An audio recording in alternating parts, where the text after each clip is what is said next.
सुम्मर रिदा नबी बकरी वन उमर वन अली वन उस्मान ज़िल करमी या रब्बी बिल मुस्तफ़ा बल्लिग मक़ासिदना वग़फ़िर लना मा मदा या वासिअल करमी या खुदा बहरे जनाबे मुस्तफ़ा इमदाद कुन या रसूल अल्लाह बहरे खुदा इमदाद कुन या शहीद करबला या दाफ़े करबो बला गुल रुखा शहज़ादे गुलक़बा इमदाद कुन।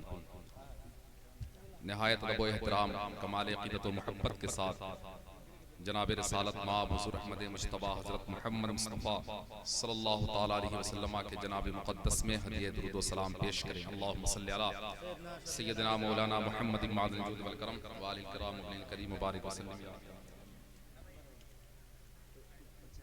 मोहतरम अहिब्बा, ये तहफ़्फ़ुज़ कुरान कॉन्फ्रेंस एक आलमी कॉन्फ्रेंस की तमहीद है। इंशाअल्लाह अगर आपका साथ रहा तो इंशाअल्लाह एक बड़ी कॉन्फ्रेंस होगी। आप अपने निगाहों से देख रहे हैं इन बच्चों को, ये इस इदारे की मेहनत है और एक पूंजी की सूरत में आपके सामने पेश किया है इदारे ने।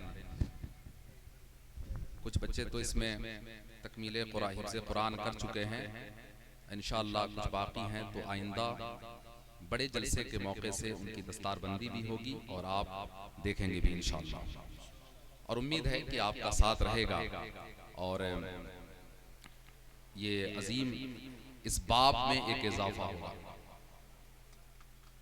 और आप बिल्कुल इत्मीनान से बैठे। मैं गुजारिश करूंगा कि कोई हजरात यहाँ से जाए ना, बिल्कुल सिर्फ एक तमहीद के लिए, जहन बनाने के लिए मैं हजरत का तारुफ कराने आया हूँ।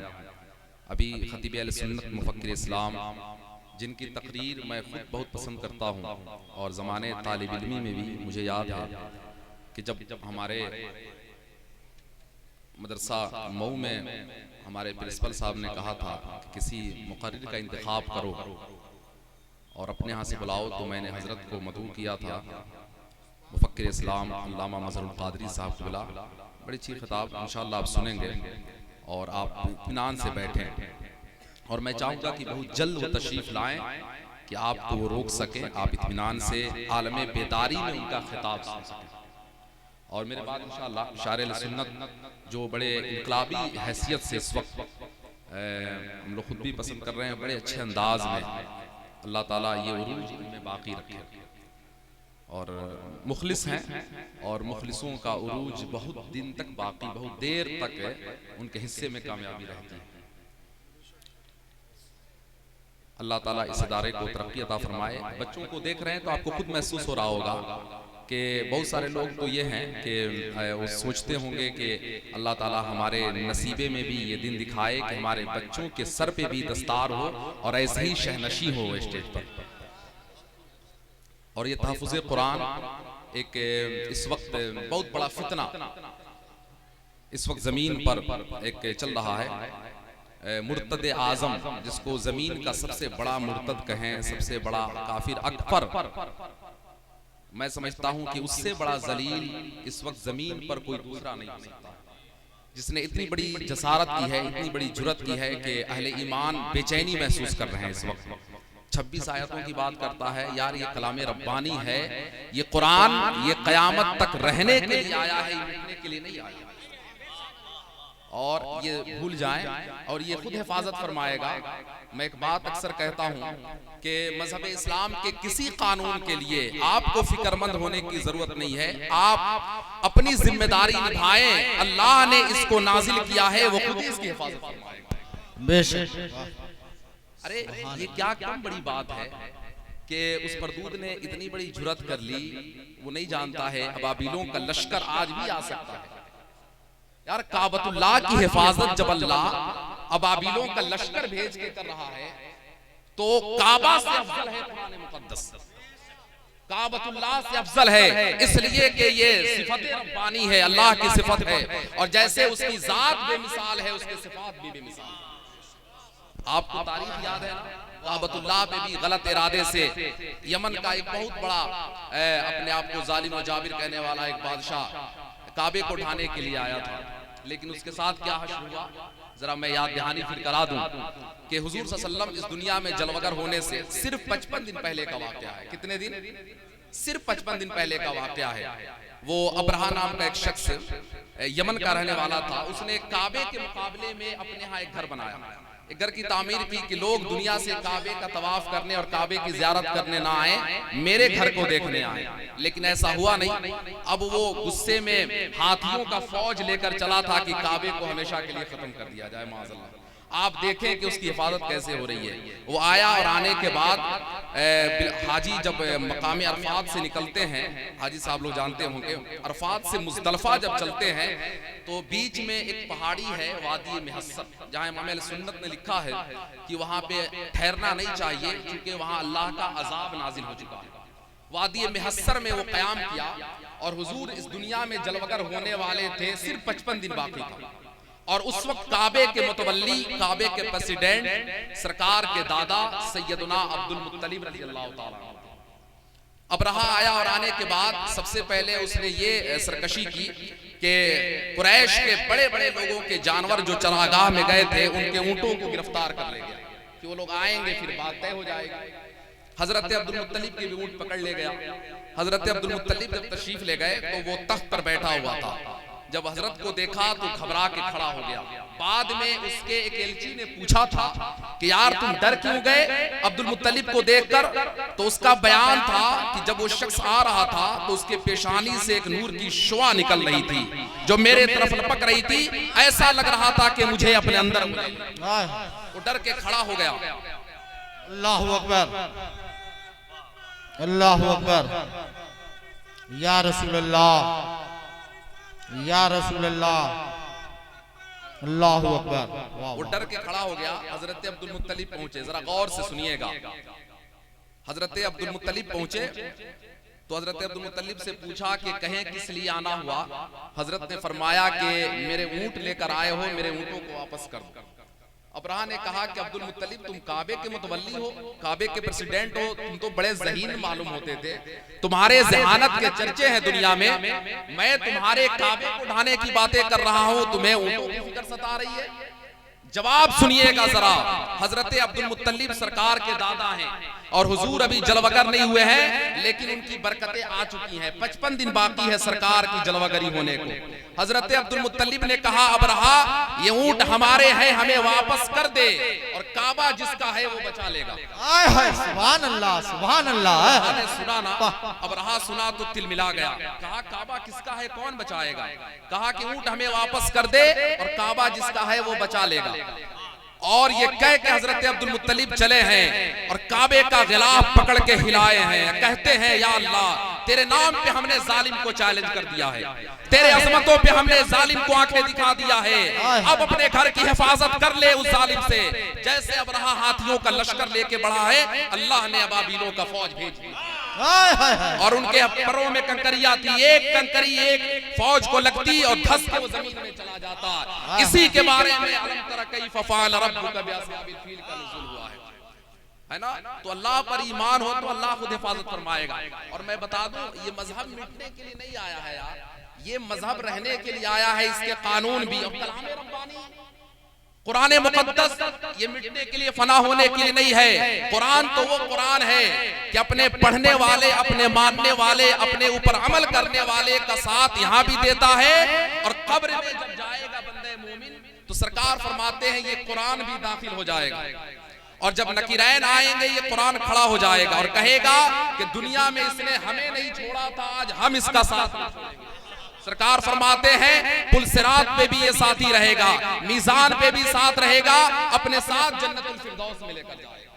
इसलिए आपको घबराने की जरूरत नहीं है, लेकिन अपनी जिम्मेदारी आप निभाएं। मैंने आयत पढ़ी ना, लौ अंज़लना हाज़ल कुरान अला जबलिन लराइतहु खाशिअम मुतसद्दिअम मिन खशियतिल्लाह, कि अगर इस कुरान को हम पहाड़ पर नाजिल करते तो तुम देखते पहाड़ रेजा रेजा होकर बिखर जाते। कुरान ने कहा ये मिसालें हैं लोगों को समझ के लिए, ये मिसालें देते हैं कि शायद अल्लाहुम यतफक्करून, कि वो गौर व फिक्र करें। कुरान की कोई बात जब बड़ी लतीफ होना तो उसकी मिसाल भी कुरान पेश करता है। अब देखें कि कुरान जब पहाड़ पे नाजिल हो तो रेजा रेजा होके पहाड़ बिखर जाए। अब ये हकीकी सूरत में ये कब वाक़या हुआ है? अब जरा मैं बता दूं दूसरी आयत से। हजरत मूसा अलैहिस्सलाम कोहे तूर पर गए, आपने सुना होगा, कोहे तूर पर गए तौरेत लेने के लिए। जब कोहे तूर पर गए तो एक दिन, उससे पहले भी जाते थे आप, मुकालमा मुखातबा इससे पहले भी हो चुका था। एक दिन आपने कह दिया, या अल्लाह पर्दे के आड़ से तो बातें हो रही हैं, आज मैं तुझे बेहिजाब देखना चाहता हूं। अब मुझे काल रब्बी अरिनी, मौला मुझे दिखा दे।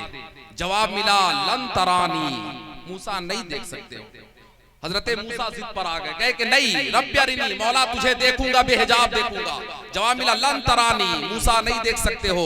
लेकिन अगर कुछ मूसा अलैहिस्सलाम जब जिद पर आए तो अल्लाह ने फरमाया वलाकिन इंजुर इलल जबल फइन इस्तक़र्र मकानहु फसौफ तरानी, देख उस पहाड़ के ऊपर, मैं पहाड़ पे तजल्ली डालता हूं।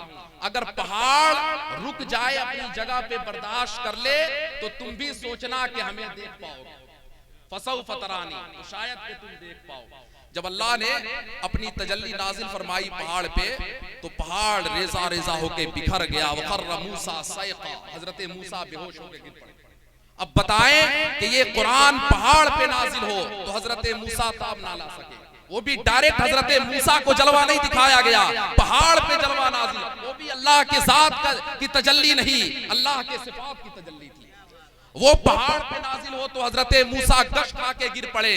और आलम इतना सख्त हो कि जब कोहे तूर से होश उन्हें आया है और जब लौटे हैं कोहे तूर से, तो अपने चेहरे पे आपने नकाब डाल लिया। आपकी बीवी हजरत सफूरा ने पूछा कि आप चेहरे पे नकाब क्यों डाले हैं? हजरत मूसा ने कहा कि मैंने एक तजल्ली देखी है तूर पर, और वो भी डायरेक्ट नहीं देखा है, पहाड़ के वास्ते से देखा है। उसका जलवा मेरी आंखों में मौजूद है, मेरी आंखों को मत देखना वरना तुम्हारी रोशनी चली जाएगी। हजरत सफूरा चूंकि बीवी थी और बात मानती नहीं है बीवियां, वो तो जिद पर आती है जिस चीज से मना किया जाए। हजरत सफूरा ने कहा कि नहीं मुझे तो देखना है, आप दिखाएं। हजरत मूसा ने कहा कि एक आंख से देखना, एक को बचा लेना। हजरत मूसा ने अपने एक आंख से पर्दा हटाया, सफूरा ने एक आंख से जब देखा तो एक आंख की रोशनी चली गई। लेकिन नबी की सोबत में रहती थी, ज़हानत भी उसी तरह रखती थी। आपने फौरन उस आंख को बंद कर लिया और हजरत सफूरा ने दूसरी आंख से जब देखा तो दूसरी आंख चली गई और पहले आंख में रोशनी और तेज बढ़ गई। क्यों? इसलिए कि अल्लाह के सिफात की तजल्ली है, यहां नुकसान कम फायदा ज्यादा होता है। और यही तजल्ली हजरत मूसा की आंख में, बस तजल्ली देखी, वो भी देख नहीं सके, गश खा के गिर गए। तो हजरत मूसा कहते हैं कि जब से वो तजल्ली मेरे आंखों में आई है, मेरा आलम यह है कि सख्त काले स्याह रात में, स्याह काले पहाड़ पे काली चींटी चले तो मैं 9 मील के फासले से उसे देख लेता हूं। अब बताएं कि हजरत मूसा ने सिफत की तजल्ली, मैं जरा तवज्जो चाहूंगा, अब मैं आ रहा हूं सरकार की बारगाह में, और देखें हजरत मूसा सिफत की तजल्ली देखें, वो भी डायरेक्ट नहीं, पहाड़ से तजल्ली देखें तो आंखों में इतनी रोशनी आए कि सख्त स्याह रात में काले पहाड़ पे काली चींटी चले तो 9 मील के फासले से देख ले। और मेराज में मुस्तफा ने रब को बेहिजाब देखा है। इसी का नक्शा ताजदार ने खींचा है। किसको देखा ये मूसा से पूछे कोई, आंख वालों की हिम्मत। लाखों सलाम। वाह बताएं कि सरकार की आंखों का जलवा क्या होगा। इसीलिए तो कहा इमाम अहले सुन्नत ने, और कोई गैब क्या तुमसे नेहा हो भला, जब ना खुदा ही छुपा तुम पे करोड़ों दरूद। तो ये कलाम रब्बानी है, अल्लाह की सिफत है, ये खत्म होने के लिए नहीं है। ये वसीम रिजवी मिट जाए, दुनिया का सबसे बड़ा मुर्तदे आजम है, इस वक्त जमीन का सबसे बड़ा काफिर है, अल्लाह उसे गारत फरमाए। और कुरान के बारे में अल्लाह फरमाता है हमने ही नाजिल किया और हम ही इसकी हिफाजत करेंगे। ये कुरान मिटने के लिए नहीं आया, इसकी आयतों पे हमें ईमान है और इसको जमा भी किया गया है ना। वक्त चूंकि कम है, हजरत को का खिताब हो रहा है, मैं और एक बात अर्ज कर दूं, इसके कुरान ने अपने बारे में चैलेंज भी किया है। और बता दूं ये नबी का ऐसा मोजज़ा है ना, ये कयामत तक के लिए है। और जो मोजज़ा थे ना वो वक्ती थे, लेकिन ये कयामत तक के लिए है। कुरान का जो चैलेंज है वो आज भी बाकी है और कयामत तक बाकी रहेगा।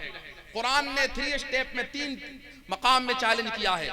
जब कुछ लोगों ने कहा कि ये सरकार यानी मोहम्मद रसूलुल्लाह ये खुद बना के कलाम पढ़ते हैं, तो कुरान ने पहला चैलेंज मक्की सूरत में किया, सूरह बनी इसराइल में, कुल इन इज्तमाअतिल इंसु वल जिन्नु अला अन यातू बिमिस्लि हाज़ल कुरान, कि अगर तमाम जिन्नात और इंसान जमा हो जाएं इस कुरान के मिस्ल लाने के लिए, तो इसके मिस्ल नहीं ला सकते हैं। वाह, इसमें ये सूरह बनी इसराइल है, ये मक्की सूरत है। मक्के में चैलेंज किया कुरान ने, क्या कहा जरा गौर से सुनिएगा, ये आखिरी बात है। कुरान ने कहा कि जिन्नात और इंसान ये सब जमा हो जाएं कुरान की तरह कोई किताब लाने के लिए, तो वो वला यातूना बिमिस्लिही, तो नहीं ला सकते हैं इसकी मिस्ल। ये मक्के में कुरान ने चैलेंज किया, ये चैलेंज बाकी रहा, मक्के के लोग ना ला सके। कुछ दिन के बाद मक्के में एक और मक्की सूरत, सूरह हूद, 11वें पारे लास्ट सफे से शुरू है। सूरह हूद में एक और कुरान ने चैलेंज किया कि पूरा कुरान नहीं बना सकते हो, कुल फातू बिअशरि सुवरिन मिस्लिही, तो 10 सूरत ही बना के दिखा दो। ये मक्के में कुरान ने चैलेंज किया, ये 12वें पारे में। पहला वो 15वें पारे में, वो भी मक्के में चैलेंज था, वो तो 2.5 साल चैलेंज रहा। जब नहीं बना सके, कुरान ने उससे जरा नीचे लाया, कहा कि कुरान नहीं बना सकते हो, 10 सूरत बना कर लाओ। ये चैलेंज बाकी रहा। मक्की जिंदगी सरकार की गुजर गई, ये चैलेंज बाकी रहा। मदीने में जलवगर हुए मुस्तफा, मदनी सूरत है सूरह बकरा, इसमें चैलेंज हो गया, वइन कुंतुम फी रैबिम मिम्मा नज़्ज़लना अला अब्दिना फातू बिसूरतिन मिन मिस्ली, अगर एक कुरान नहीं 10 सूरत नहीं तो एक आयत बनाकर ही दिखा दो, एक सूरत ही बनाकर दिखा दो। ये मदनी सूरत है, ये मदीने में चैलेंज है, और ये चैलेंज आज भी बाकी है और कयामत तक के लिए चैलेंज बाकी है। कोई इसके मिस्ल पेश नहीं कर सकता है, इसलिए कि कलाम रब्बानी है। अल्लाह जैसे इसे नाजिल फरमाया है, इसकी हिफाजत भी फरमाएगा। लेकिन ये आखिरी में मैं आपसे गुजारिश कर दूं कि आपके ऊपर भी कुछ जिम्मेदारी बनती है। आज इस मरदूद ने ऐसा कहा है, आप बेचैनी में है इस वक्त, यकीनन ईमान का तकाजा भी है कि ईमान वाला बेचैन हो जाए, लेकिन जरूरी है कि आप दरसे कुरान को आम कर दें। आप कुरान की तालीम को अपने घरों में, अपने मोहल्ले में, अपने सोसाइटी में इतना आम करें कि कुरान के मज़ामीन को बच्चा बच्चा अपने जहन में महफूज कर ले, कुरान को समझ ले कि सरकार का ऐसा मोजज़ा है, ऐसा मोजज़ा है कि ये क़यामत तक के लिए है। और हुजूर फरमाते हैं कि कुरान और हम एक साथ मिलेंगे हौज़े कौसर पे। सरकार फरमाते हैं और कुरान पर अमल करने वाला, इसका मानने वाला भी हौज़ पर हमसे मिलेगा। और हुजूर एक हदीस का मफ़हूम मिलता है, सरकार फरमाते हैं कि इसे मजबूती से पकड़ लो, इसका एक सिरा तुम्हारे हाथ में है और दूसरा सिरा परवरदिगार के हाथ में। जो बंदा इसे मजबूती से पकड़ता है उसका रिश्ता अल्लाह से जुड़ जाता है। इसलिए कुरान पर जरा आप भी पढ़ें, आप उसको देखें, सुनें, उसको समझें। इंशाअल्लाह ये कुरान हमेशा के लिए है, हमेशा रहेगा, और ऐसे कहने वाले मिट जाएंगे, अल्लाह ताला इसकी हिफाजत फरमाएगा। लेकिन आप पर भी जरूरी है कि आप अभी हिफाज कुरान को देख रहे हैं, इंशाअल्लाह इनको असली हालत में जो बड़े जलसे के मौके से आप देखेंगे इस इदारे की कामयाबी। लेकिन जरूरी है कि अपने घरों में एक माहौल बनाएं, आप कुरान मुकद्दस की तिलावत करें। रमजान का महीना भी आ रहा है और उसके मज़ामीन, उसके तफसीर को भी पढ़ें, तब आपके जहन में बात आएगी कि कुरान में क्या क्या खबरें हैं, पहलों की भी खबरें हैं, और क़यामत तक, क़यामत के बाद भी क्या होने वाला है, सब कुरान मुकद्दस में मौजूद है। इसलिए कुरान पर हमारा ईमान मजबूत रहे, अल्लाह ताला इसकी हिफाजत फरमाए, और हमारे दर्द में अल्लाह ताला इस्लाम के सही सच्चा हक्कानियत का दर्द हमें पैदा फरमाए, और हमें तौफीक अता फरमाए कि हम कुरान मुकद्दस की तालीम को आम करें। आमीन बजाहे सय्यिदिल मुरसलीन। अस्तगफिरुल्लाह रब्बी मिन कुल्लि ज़ंबी व अतूबु इलैहि। अस्सलामु अलैकुम व रहमतुल्लाहि तआला व बरकातहू।